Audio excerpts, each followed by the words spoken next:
जय हिंद दोस्तों। 3 साल की नेशनल डिफेंस एकेडमी की ट्रेनिंग के बाद क्या होता है? क्या आप एक ऑफिसर बन जाते हैं या फिर इसके बाद भी कोई स्पेशल ट्रेनिंग होती है? और जैसा कि आप सभी जानते हैं कि एनडीए में कोई स्टाइपेंड नहीं मिलता, लेकिन क्या इसके बाद स्टाइपेंड मिलता है, यानी पर मंथ सैलरी मिलना शुरू हो जाती है। इन सब चीज़ों से आप परिचित होंगे और एनडीए ट्रेनिंग के बाद की पूरी प्रक्रिया को जानेंगे। वीडियो में अंत तक बने रहें, वीडियो बहुत ही इंटरेस्टिंग और नॉलेजेबल होने वाली है। दोस्तों, जैसा कि आप सभी को पहले से पता है कि आप किस विंग्स में सेलेक्टेड हो, यानी आर्मी विंग्स में हो या नेवी विंग्स में हो या फिर एयरफोर्स विंग्स में हो। लेकिन एनडीए में 3 सालों के दौरान करीबन 2.5 साल आपको पता ही नहीं लगता कि आप किस विंग्स में हो, क्योंकि 2.5 साल की ट्रेनिंग एक साथ होती है और सेम होती है। लेकिन जो लास्ट के 6 महीने बचते हैं, यानी लास्ट सेमेस्टर, इसमें कैंडिडेट्स को अलग अलग विंग्स की स्पेसिफिक ट्रेनिंग कराई जाती है। मतलब कि अगर आप आर्मी विंग्स में हो तो आपकी आर्मी की स्पेसिफिक ट्रेनिंग होगी, नेवी विंग्स में हो तो नेवी के स्पेसिफिक ट्रेनिंग होगी, और एयरफोर्स में हो तो एयरफोर्स की स्पेसिफिक ट्रेनिंग होगी। और जैसे ही आपके 3 साल की एनडीए की ट्रेनिंग समाप्त हो होगी तो आपको जवाहरलाल नेहरू यूनिवर्सिटी द्वारा बैचलर की डिग्री प्रदान की जाएगी, यानी बीए, बीएससी और बैचलर इन कंप्यूटर साइंस।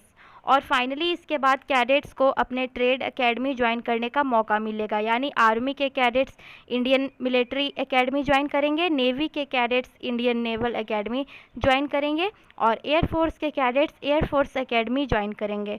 और इन्हें यहाँ अपने फील्ड्स के स्पेसिफिक ट्रेनिंग यानी स्पेशल ट्रेनिंग दी जाती है पूरे 1 साल के लिए, ताकि वे अपनी लीडरशिप लाइक क्वालिटी और ऑफिसर लाइक क्वालिटीज़ को बढ़ा सके। दोस्तों, जब कैडेट्स को अपनी अपनी ट्रेड एकेडमी ज्वाइन करने का मौका मिलता है तो इसके बाद का प्रोसेस क्या होता है, आइए जानते हैं।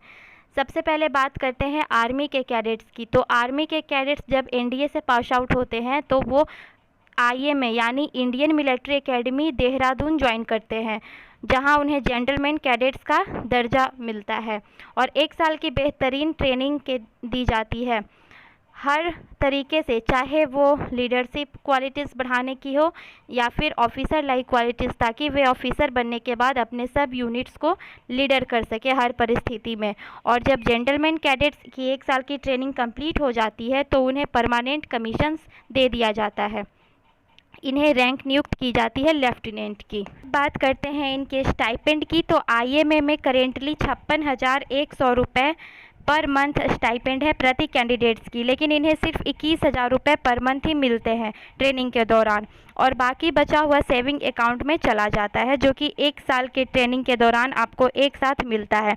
दोस्तों, ये तो थी इंडियन आर्मी के कैडेट्स के बारे में। अब बात करते हैं इंडियन नेवी के कैडेट्स के बारे में। तो इसमें दो एस्पेक्ट्स होते हैं। पहला, जब नेवी के कैडेट्स एनडीए से पास आउट होते हैं तो 29 कैडेट्स को ट्रेनिंग दी जाती है इंडियन नेशनल एकेडमी एझिमाला में पूरे 1 साल के लिए, और इन 1 सालों में कैडेट्स को नेवी के बेहतरीन ट्रेनिंग कराई जाती है पूरे प्रैक्टिकल वे में। और जब कैडेट्स अपनी 1 साल की ट्रेनिंग को सक्सेसफुली कंप्लीट कर लेते हैं तो उन्हें सब लेफ्टिनेंट रैंक नियुक्त कर दिया जाता है, जो कि इनकी फर्स्ट रैंक होती है। लेकिन अगर हम बात करें इनकी सेकेंड एस्पेक्ट्स की, जो कैडेट्स 10+2 के बाद डायरेक्ट नेवल एकेडमी ज्वाइन करते हैं, उनकी ट्रेनिंग पूरे 4 साल के लिए होती है, जहां उन्हें बीटेक की डिग्री प्राप्त होती है जेएनयू द्वारा। और इनकी जब 4 साल की ट्रेनिंग सक्सेसफुल कंप्लीट हो जाती है तो इन्हें भी सब लेफ्टिनेंट रैंक नियुक्त कर दिया जाता है। अगर आपको अभी भी दोनों एस्पेक्ट समझ में नहीं आया तो आप दोनों एस्पेक्ट्स को फिर से देखें, आपको पूरा क्लियर हो जाएगा। और इंडियन नेवल एकेडमी में स्टाइपेंड की बात करें तो इसमें लास्ट ईयर में कैडेट्स को स्टाइपेंड मिलना शुरू हो जाता है, जो कि 56,100 रुपये प्रति माह होता है, लेकिन in hand salary approx 41,000 per month ही मिलता है। दोस्तों, अब बात करते हैं एयरफोर्स कैडेट्स के बारे में। तो इसमें भी दो तरह के प्रक्रियाएं होते हैं। पहला होता है फ्लाइंग ब्रांच कैडेट्स के लिए और दूसरा होता है ground duty technical and non technical cadets के लिए। जब फ्लाइंग ब्रांच के कैडेट्स एनडीए से पास आउट होते हैं तो उनकी 1.5 साल की ट्रेनिंग एयरफोर्स एकेडमी में होती है, लेकिन दोस्तों यहाँ उन्हें 1 साल के ट्रेनिंग के बाद ही प्रोविज़न कमीशन दे दिया जाता है, यानी उनको फ्लाइंग ऑफिसर के रैंक नियुक्त कर दिया जाता है।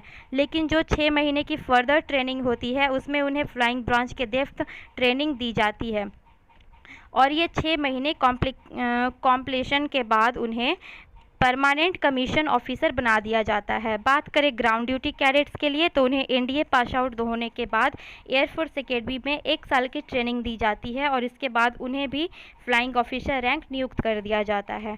तो दोस्तों, इस तरह से कैडेट्स की जर्नी होती है एनडीए में 3 साल के ट्रेनिंग के बाद। तो चलिए मिलते हैं नेक्स्ट वीडियो में। अगर वीडियो अच्छी लगे तो हमारे चैनल द डिफेंस गाइडलाइंस को सब्सक्राइब करें और कमेंट में जय हिंद जरूर लिखें। Thanks for watching. जय हिंद।